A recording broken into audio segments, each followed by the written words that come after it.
আমাদের মোহনবাগান ক্লাব যেভাবে বছরের পর বছর দীর্ঘদিন, আমি 1968, 69, 70, 71 মোহনবাগান ক্লাব খেলেছি, অনেক কিছু উপাধি পেয়েছি, আপনারা সবাই জানেন। কিন্তু টুটুদা, আমি টুটু বোস বলবো, টুটুদা আমার থেকে একটু ছোট হবে, আবার টুটু বোসকে আনতে হবে, মোহনবাগান জিততে হবে, অরুণদাকে নিয়ে আমরা সবাই থাকবো, এটা আমার শেষ কথা। নমস্কার। সবার শেষ করলাম, আপনাদের কাছে মেসেজ চলে গেছে, আপনারা সকলে মেসেজ চলে গেছে। আমরা আমাদের নিজের যথেষ্ট বুদ্ধি আছে, যথেষ্ট আমাদের জ্ঞান আছে, এবং আমরা সিদ্ধান্ত নিয়ে নেব। এবং যেটা বাচ্চারা বলেছে আপনাদের কাছে, আপনাদের ভোটার লিস্টে নেওয়া হচ্ছে হচ্ছে হাওড়ায় 2000, এই 2000 মানুষের কাছে আপনারা দেখতে আরম্ভ করুন। কারণ আমার অভিজ্ঞতা হচ্ছে, আমি প্রথমবার টুটু বোস আমাদের হাওড়ার মানুষ, হাওড়ায় জন্মেছে। আমরা ছোটবেলায় যখন কংগ্রেস করতাম তখন দেখতাম টুটুদা নিজে জায়গা করে নিয়েছিল।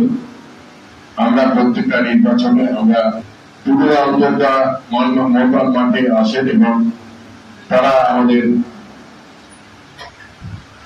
পরবর্তীকালে মোহনবাগান সমস্যা হয়ে চিৎকার করত, মোহনবাগান সাপোর্টারদের সেই আওয়াজ, সেটা কিন্তু টুটু বোস করে দিয়েছিল, এটা অস্বীকার করার কোন জায়গা নেই।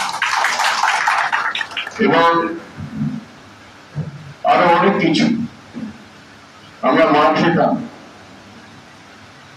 ক্লাবে আমাদের ভিড় ছোড়া হতো, এটাকে সমানভাবে বছরে আমাদের অনেক নির্বাচন আমরা করেছি।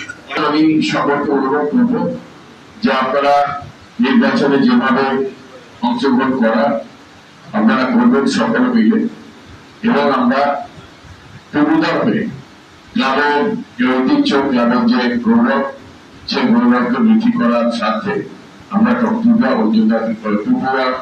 এবং সিংহ বোসকে সামনে রেখে আমরা আগামী নির্বাচনে ঝাঁপিয়ে পড়বো। এটাই আমার কথা। এটাই এইটা আমাকে অনেকেই পরামর্শ দিয়েছে, অসিত চ্যাটার্জি, ভোটের একটা বড় অংশ এবং হাওড়ার উপর নির্ভর করে নির্বাচনে জেতা হারা। তা সুতরাং টুটু বোস আমাদের হাওড়ার মানুষ,